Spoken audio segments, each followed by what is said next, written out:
नमस्कार, Hindi dictation YouTube channel पर आप सभी का स्वागत है।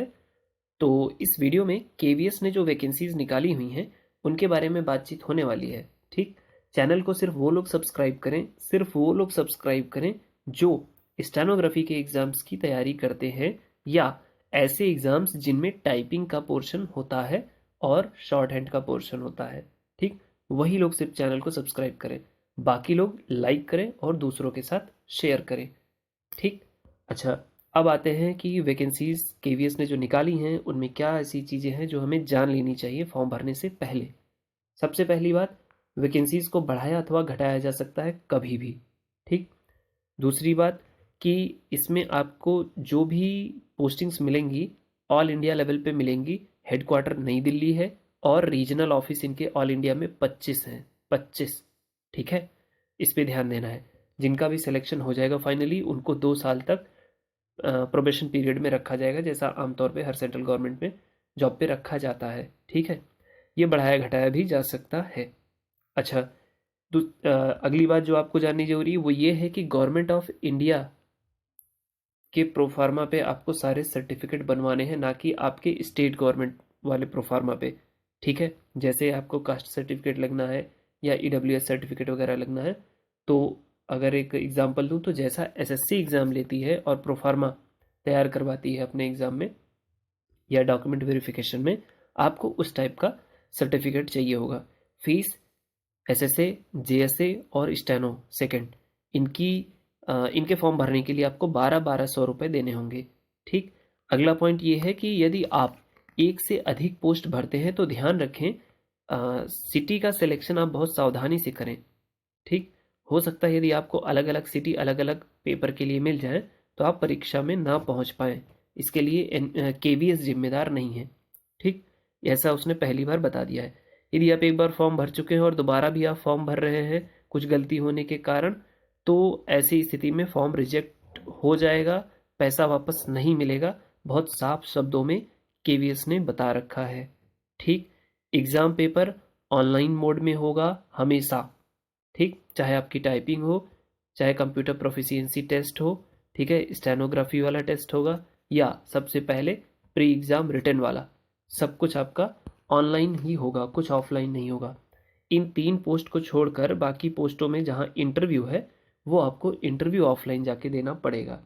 ठीक है, आने जाने का खर्चा केवीएस नहीं देगा, ये भी उसने साफ साफ शब्दों में बता रखा है।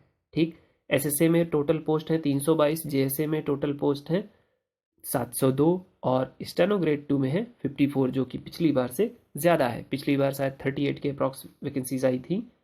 तो अच्छा, ये हो गया। अब जो है आपको और क्या जान लेना चाहिए, तो वो है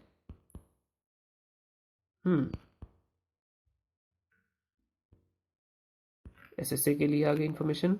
हाँ, 10+2 लेवल पे आपका जो है ये बेसिक एलिजिबिलिटी है। यदि आप 12वीं पास हैं तो आप इस फॉर्म को भर सकते हैं। स्किल टेस्ट के नॉर्म्स क्या हैं कि 80 वर्ड पर मिनट हिंदी अथवा इंग्लिश, जो भी आपको शॉर्ट हैंड आती हो, इतने की डिक्टेशन बोली जाएगी 80 वर्ड पे और 10 मिनट तक डिक्टेशन बोली जाएगी।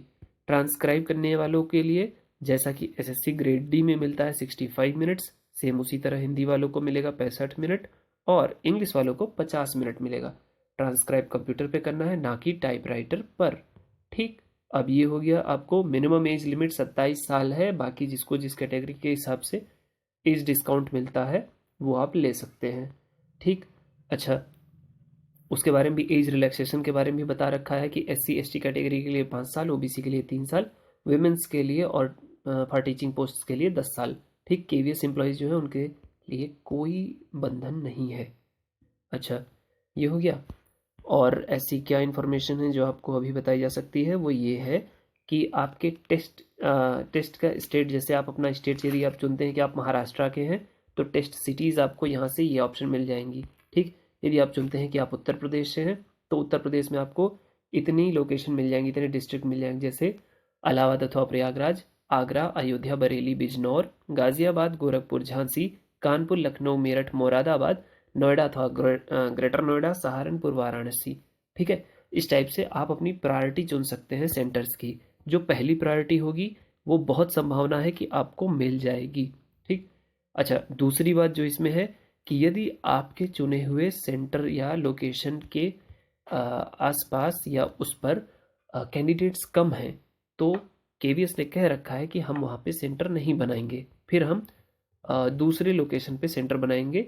दूसरी बात, जो ऐसे सेंटर होंगे जहाँ पे बहुत ज़्यादा लोगों की प्रायोरिटी रहेगी कि हमको, जैसे सपोज़ कीजिए मुरादाबाद के बहुत सारे स्टूडेंट्स हैं जिन्होंने फॉर्म भरे हैं, तो मुरादाबाद में अगर सरप्लस स्टूडेंट हो गए तो वो उसको शिफ्ट कर देंगे।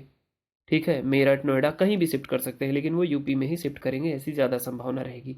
ठीक, तो आपको एक तो सेंटर के लिए ज़्यादा चिंता करने की ज़रूरत नहीं है। तीसरी बात, आपको फॉर्म जो है वो समय से भर देना है। आखिरी में हमेशा वेबसाइट क्रैश होती हैं।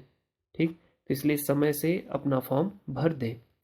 ठीक, आगे एग्ज़ाम की डेट क्या है? एग्ज़ाम की डेट आपको केवीएस की वेबसाइट से पता चलेगी भविष्य में। ठीक है, अभी किसी को कुछ पता नहीं है। फिर क्वेश्चन पेपर का मोड, क्वेश्चन पेपर आपको इंग्लिश में भी मिलेगा और हिंदी में भी मिलेगा। यदि कोई क्वेश्चन हिंदी में गलत पाया जाता है और इंग्लिश में सही है, तो जैसा कि सर्वविदित है कि इंग्लिश को ही प्रायोरिटी मिलती है। क्वेश्चन इंग्लिश में गलत है तो बोनस मिलेगा या क्वेश्चन हट जाएगा। ठीक, लेकिन यदि हिंदी में ऐसा कुछ होता है तो ऐसा नहीं माना जाएगा। ठीक है, अब आते हैं कि क्वेश्चन, जैसे मान लीजिए आपने जो किए थे उनमें से अगर आपको लगता है कि आंसर की में कुछ क्वेश्चन गलत आंसर बताए जा रहे हैं, ठीक है, या ऐसा है कोई क्वेश्चन जिसको गलत चेक किया जा रहा है, तो आप उसके लिए 1,000 रुपये हर क्वेश्चन के लिए देकर उस क्वेश्चन को क्लेम कर सकते हैं। ठीक है, यदि आपका क्लेम सही पाया जाता है, आपके तर्क सही हैं, तो आपको आपका पैसा वापस मिल जाएगा, 1,000 रुपये रिफंड किया जाएगा। अदरवाइज वो पैसा केवीएस ले लेगा।